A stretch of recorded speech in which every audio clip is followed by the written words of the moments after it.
ঈদ সামনে রেখে ব্যস্ততার কমতি নেই কারিগরদের। দিনরাত এক করে তৈরি করছেন রাজশাহীর ঐতিহ্যবাহী বিভিন্ন রেশমি পোশাক।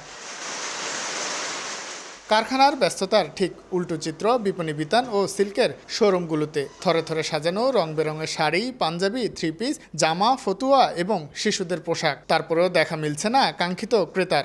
দিনের অধিকাংশ সময়ই অলস বসে থাকছেন ব্যবসায়ীরা। বিক্রেতাদের দাবি, রাজনৈতিক পরিস্থিতির প্রভাব পড়েছে ঈদ বাণিজ্যে। ব্যবসা বাণিজ্য আগের তুলনায় নাই, আর সব মানুষের হাতে পয়সা নাই। এখন সামনে 1 তারিখের পর বোঝা যাবে কি হচ্ছে।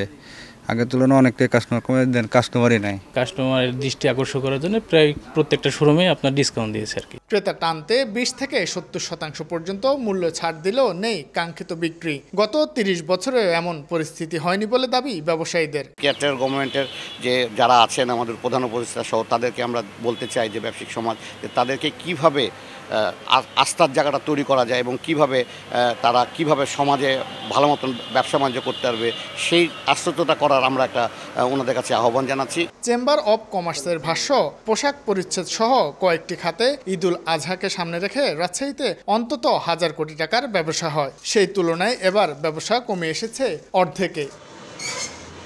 শাহিন আলম, সময় সংবাদ, রাজশাহী।